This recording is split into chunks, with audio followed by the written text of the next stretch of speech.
Hello. आज हम चरक सूत्रस्थ अध्याय 17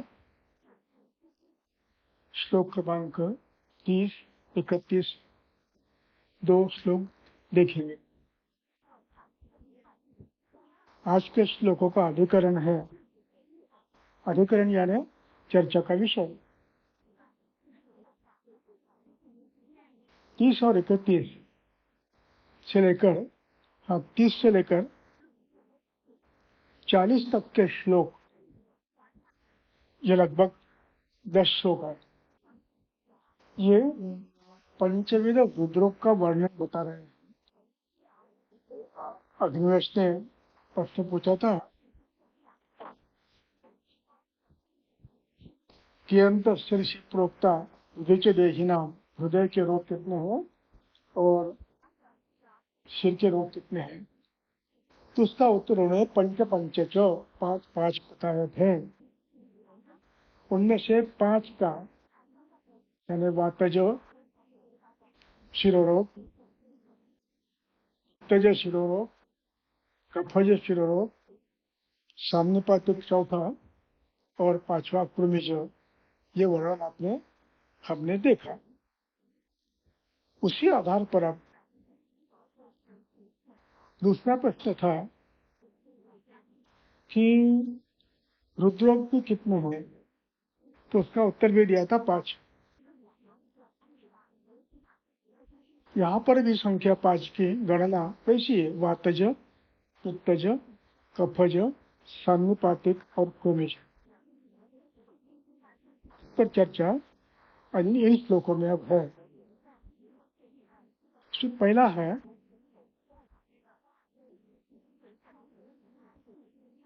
उसमें वातज रुद्रोग के हेतु बताए हैं।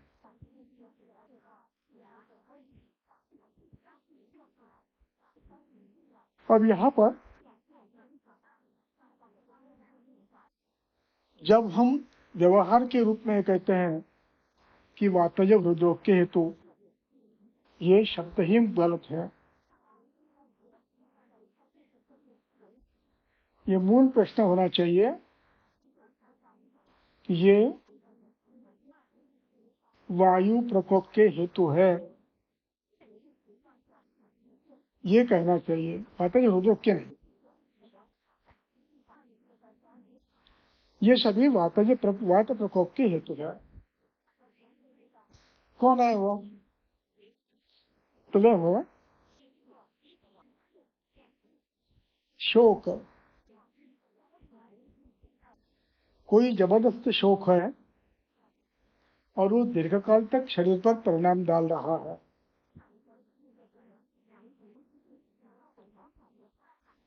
जैसे दशरथ के लिए राम का वन में जाना, ये शोक था।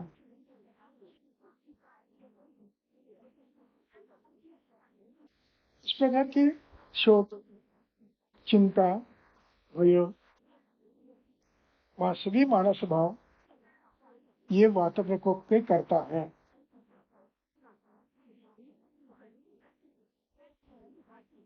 उसके बाद क्या विषय आता है?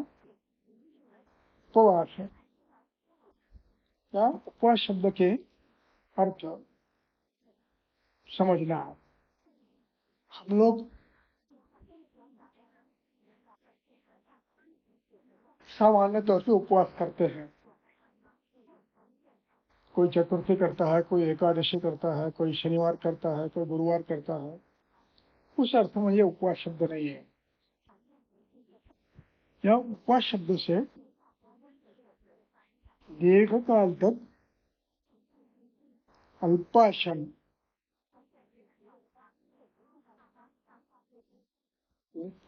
और जितनी आवश्यकता है उससे कम मात्रा में भोजन लेना।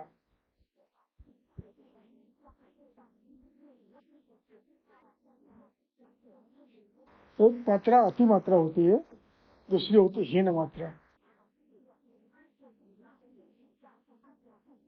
उसको भी उपवास कहा जा सकता। तीसरा, कुछ व्यक्तियों को कार्यवश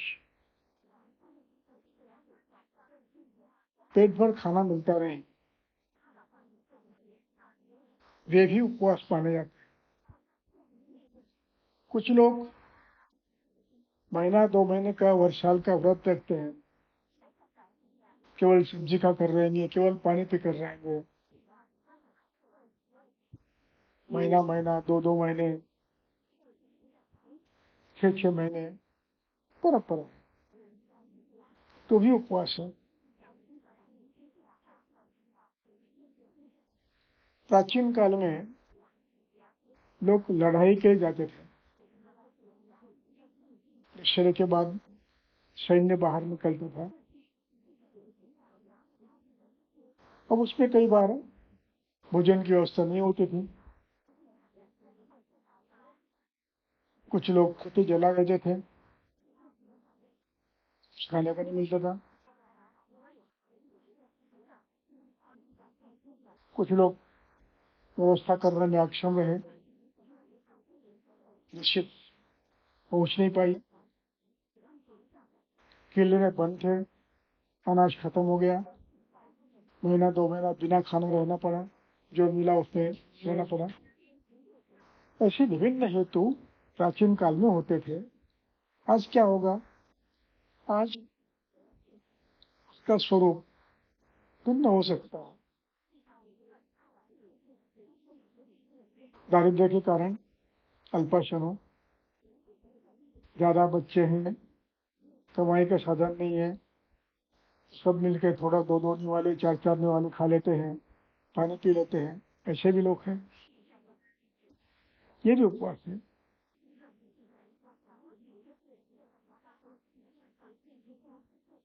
व्यायाम, कुछ लोग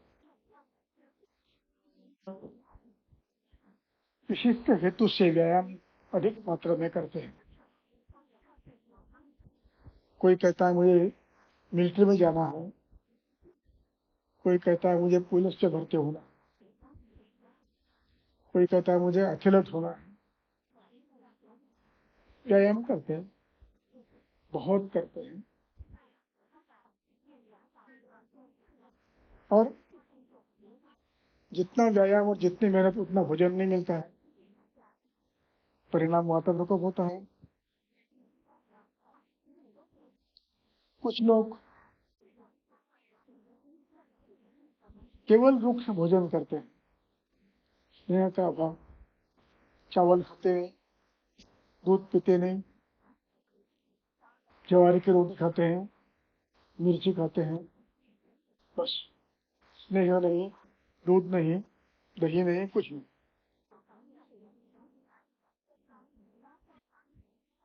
रुक्ष भोजन। कहीं कहीं पर सूखा भोजन खाते हैं, रूखा रूखा। महाराष्ट्र में कुछ ऐसी जमातें हैं कि जो लोगों की यहाँ से प्राप्त हुई बासी रोटियां धूप में सुखाते हैं और उसको पका कर खाते हैं। शुष्क भोजन होता है और मात्रा में अल्प हो। इन कारणों से वात प्रकोप होता है। इसलिए मैंने कहा कि यह हेतु वात प्रकोप के है, न कि हृदरोग के। और इसके बाद का सूत्र है वो इम्पोर्टेंट है। इसके बाद का सूत्र है, इन कारणों से वायु हृदय में प्रविष्ट होता है। वायु हृदय में प्रविष्ट होता है। अब इस वाक्य को समझना है। अब यहाँ पर वायु हो, प्रथमा एक क्वेश्चन है,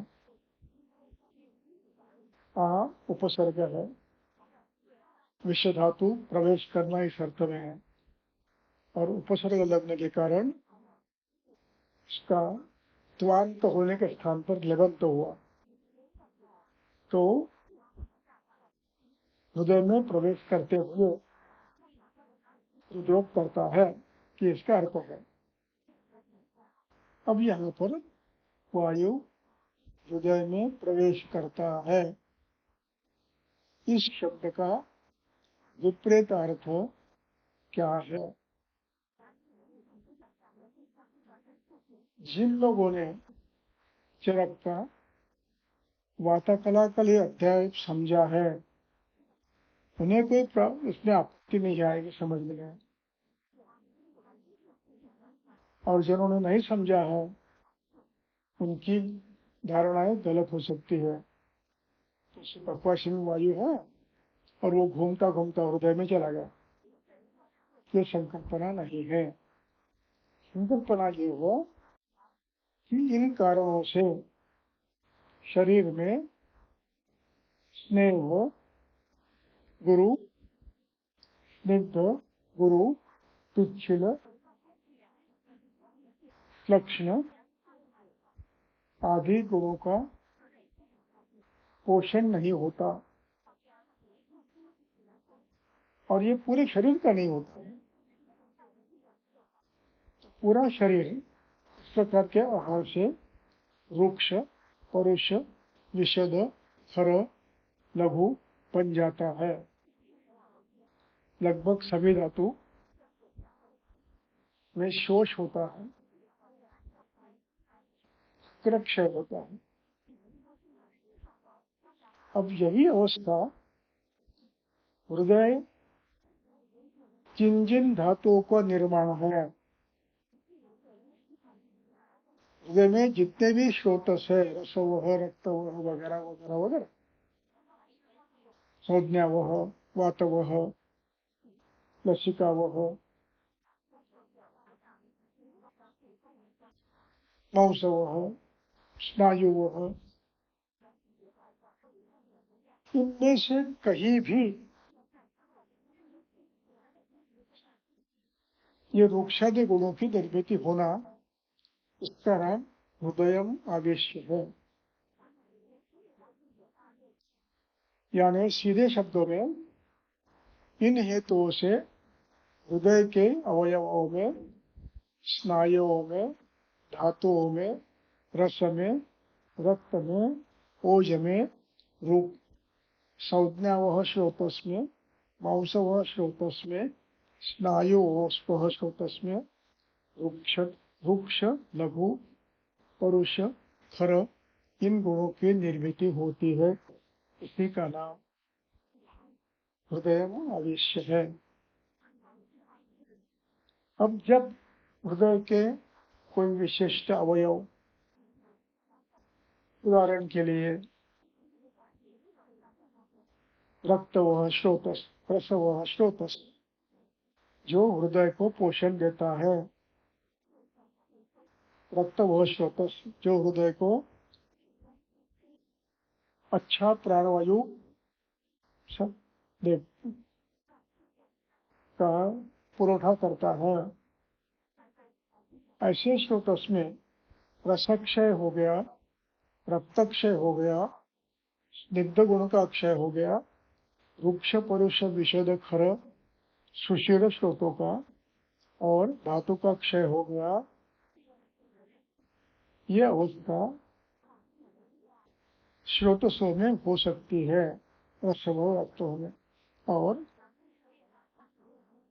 ये सूक्ष्म स्रोतों में भी हो सकती है, बड़े स्रोतों में भी हो सकती है। और उसका परिणाम यह है कि जब व्यक्ति चलेगा, काम करेगा, तो उसके हृदय का पोषण करने की गति कम पड़ने से तमारुजा बलवान वेदना प्रारंभ होती है। इसका नाम है वातज हृदरोग। अब यहाँ पर भी वही विचार करना है जो हमने शिरोरोग में किया था। वातज हृदरोग है, 5 में से एक प्रकार है, लेकिन ये रुक्षता, ये परुषता, ये वैशद्य, ये खरत्व, ये सुशीलता, ये धातुक्षय, जिस जिस स्थान में होगा उस स्थान का नाम उस वातज हृदरोग को हम दे देंगे। जैसे माइट्रल वॉल एक अवयव है, तो वातज हृदरोग माइट्रल वॉल का, वातज हृदरोग एओर्टिक वॉल का, वातज हृदरोग पल्मोनरी वॉल का।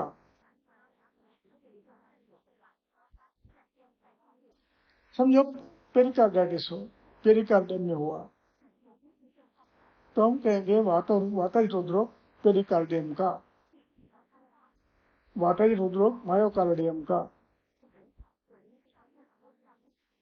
इस प्रकार उसको नाम देते जाएंगे, बदलते जाएंगे। संज्ञावह का हुआ वातज हृदरोग, संज्ञावह का वातज हृदरोग हृदय के भिन्न भिन्न अवयवों को रक्त पुरवठा करने वाले रक्तवाहिनियों का, उसका नाम देंगे। हृदय की गति करने वाले कुछ सिस्टम है, कंडक्टिव सिस्टम जिसको कंडक्शन कहते हैं, इनमें यदि वातावृत्ति हुई है तो उसके नाम लेकर कहेंगे वातज हृदरोग गति करने वाले स्रोतों का।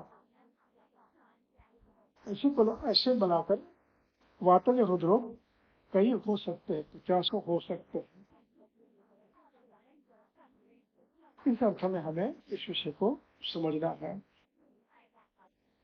चरक चिकित्सा स्थान अध्याय 28 श्लोक नंबर 57, अध्याय 28 श्लोक नंबर 57। इस पर लिखा है, हमने वात रोगों का वर्णन तो हमने किया है, अब हम सबका वर्णन तो कर नहीं सकते, इसलिए वे कहते हैं कि एक के श्लोक में, मैं गलती से 57 कहा, कि स्थानानुरूप, स्थान के अनुसार जितने भी हृदय के शरीर के स्थान हो, शरीर ये विषय यहाँ अधिकरण पूरे शरीर का है, शरीर के अपरिसंख्य परमाणु हो, अवयव है, उसके नाम के आधार पर आप अनेकों वातव्याधि निर्माण कर सकते हो। उसी प्रकार स्थान के अनुसार लक्षण उत्पन्न होने वाले रुद्रोग की आप अनेकों कर सकते हो। स्थानानुरूपलिंगस्य शेषा रुद्रतान व्याधि निर्देशे। इस प्रकार वातज रुद्रोग कितने हुए, अनानुरूप अपरिसंख्य हो, और उनके लक्षण भी अपने अपने स्थान के अनुसार होगा। उसमें हृदय की गति बढ़ेगी, उसमें हृदय की गति में अनियमितता आएगी, उसमें हृदय की गति एकदम कम होगी, उसमें रुक रुक के आएगा। ये वातज हृदरोग हो सकता है।